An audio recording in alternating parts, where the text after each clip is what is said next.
नमस्ते मेरे प्यारे विद्यार्थी मित्रों। मैं सोनार सर यूट्यूब के हिंदी शिक्षक या सोनार जीएन इस चैनल पर मैं आप सबका स्वागत करता हूं।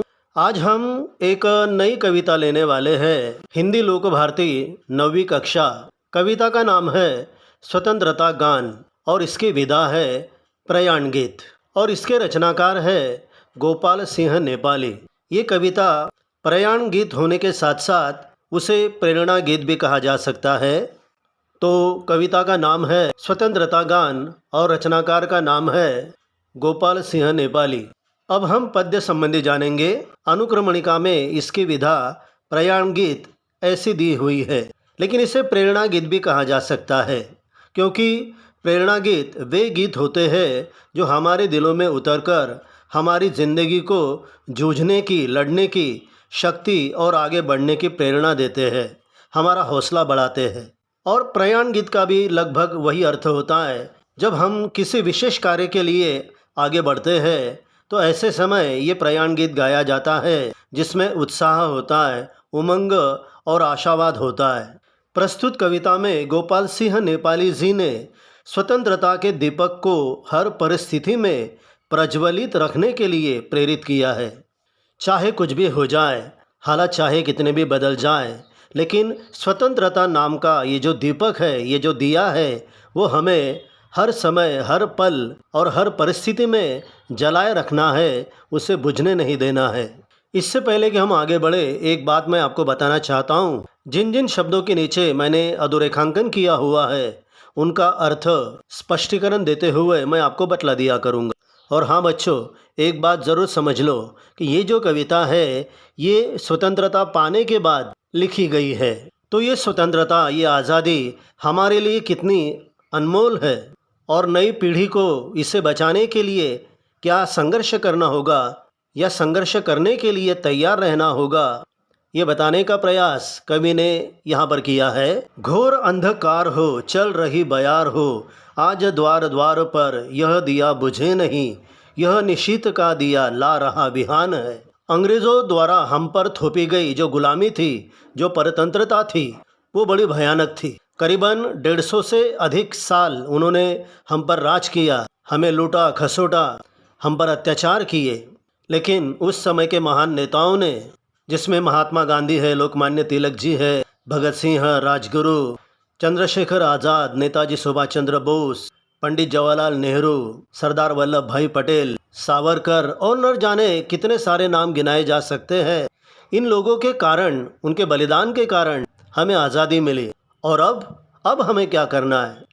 तो भले ही चारों तरफ अंधकार क्यों न फैला हुआ हो, हवा के झोंके चल रहे हो, हिंदुस्तान में रहने वाले हर नगर का जो निवासी है, उसके हर द्वार पर यह स्वतंत्रता रूपी दीपक जल रहा है।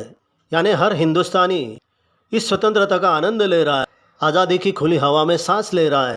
और गुलामी की जो रात थी, निशित यानी रात, वो निकल चुकी है, बीत चुकी है। और ये जो स्वतंत्रता रूपी दीपक है, ये हमारे लिए एक आनंद भरा, उमंग भरा, आशा भरा बिहान लाया है, सवेरा लाया है।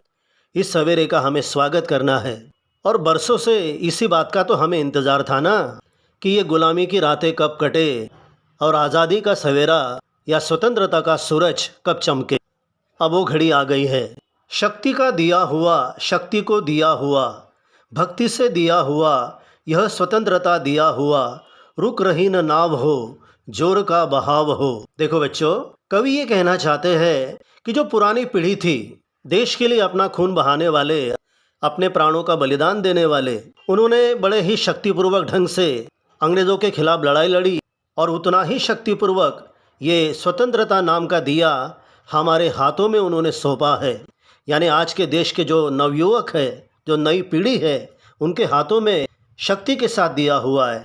और ये स्वतंत्रता रूपी दिया उनके हाथों में देते समय उनके मन में बड़ा भक्तिभाव है, नई पीढ़ी के प्रति विश्वास की भावना है। जैसे बच्चों, आपने वो एक गीत सुना होगा, कर चले हम फिदा जानो तन साथियों, अब तुम्हारे हवाले वतन साथियों। तो पुरानी पीढ़ी ने नई पीढ़ी के हाथों यह स्वतंत्रता रूपी दीपक दिया हुआ है। उसका महत्व जतलाने के लिए कवि यहाँ पर बताना चाहते हैं कि पानी में चाहे कितना भी तेज बहाव क्यों न हो, यानी तीव्र गति हो पानी में, लेकिन न तो नाव रुकनी चाहिए और न ही उस पर रखा हुआ स्वतंत्रता रूपी दीपक बुझना चाहिए। और जो हमारे भारत में गंगा की धारा बह रही है, वहाँ पर भी ये दीपक बुझना नहीं चाहिए, क्योंकि ये जो दीपक है ये हमारी स्वतंत्रता का, हमारे स्वदेश का, हमारे स्वाभिमान का प्रतीक है। और इसीलिए वो हमें प्राणों से भी प्यारा है और हमारे प्राणों के समान है।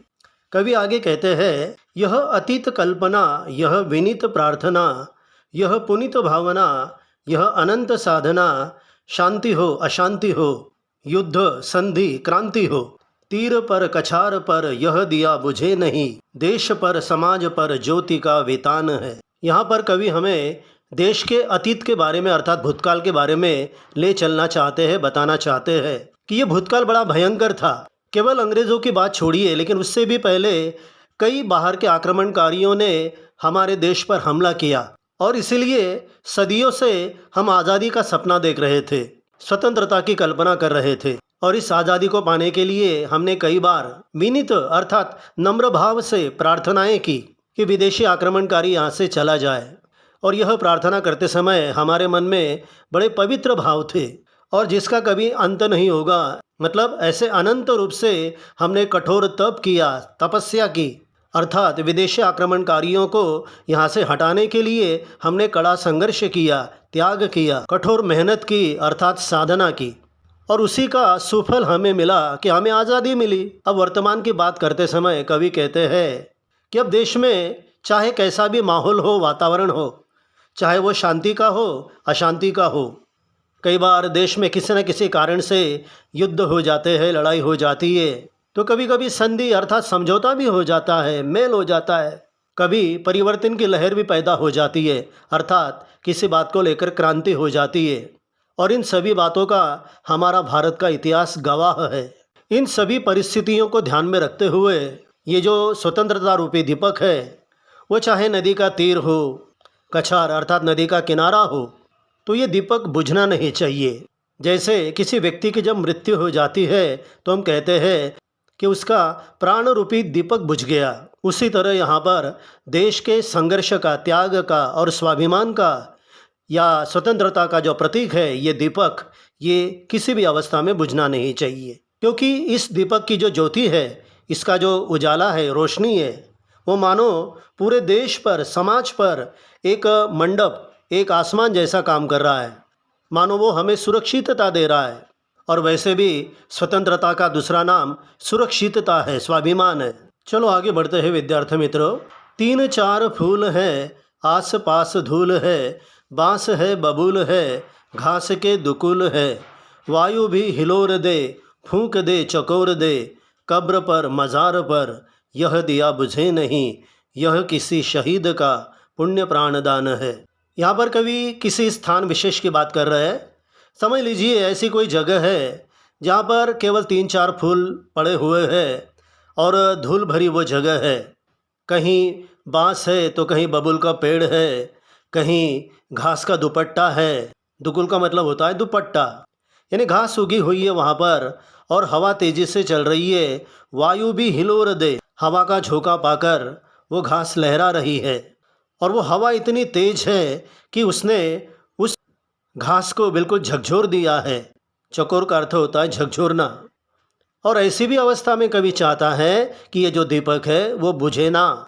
आगे वो कहते हैं, जहाँ पर किसी मृत व्यक्ति को दफनाया जाता है और बाद में उस पर कब्र बनाई जाती है, या फिर किसी महान पुरुष की जो मज़ार होती है, दरगाह होती है, वहाँ पर भी ये दिया बुझना नहीं चाहिए। क्योंकि उस कब्र में, उस मज़ार में देश के लिए अपने प्राणों का बलिदान देने वाला कोई महान व्यक्ति, कोई शहीद सोया हुआ है और उसी के बलबूते पर, उसके संघर्ष के कारण हमें यह आज़ादी मिली है। ये कभी हमें भूलना नहीं चाहिए। मानो यह स्वतंत्रता उस शहीद के द्वारा दिया हुआ पुण्यमय प्राणों का दान है। आगे बढ़ते हैं। झूम झूम बदलियाँ, चूम चूम बिजलियाँ, आंधियाँ उठा रही, हलचले मचा रही, लड़ रहा स्वदेश हो, यातना विशेष हो, शुद्र जीत हार पर यह दिया बुझे नहीं, यह स्वतंत्र भावना का स्वतंत्र गान है। कवि ने यहाँ पर एक सुंदर उदाहरण दिया है। जैसे कभी कभी प्रकृति अपना एकदम रंग बदल देती है, जैसे आकाश में बादल झूम उठते हैं, बिजलियाँ चमकने लगती है, आंधी जोर पकड़ लेती है और जिसके कारण चारों तरफ हलचल से मच जाती है, एक डरावनी स्थिति पैदा हो जाती है। तो तेज हवा, बादल, बिजलियाँ, इन शब्दों का प्रयोग यहाँ पर प्रतीकात्मक रूप में किया गया है। ये शब्द यानी समाज में आया हुआ नकारात्मक परिवर्तन, किसी भी कारणवश या किसी खास समस्या को लेकर अलग अलग धर्म वाले, अलग अलग पंथ वाले या अलग अलग संप्रदाय वाले, इनके बीच कड़ा संघर्ष हो जाता है।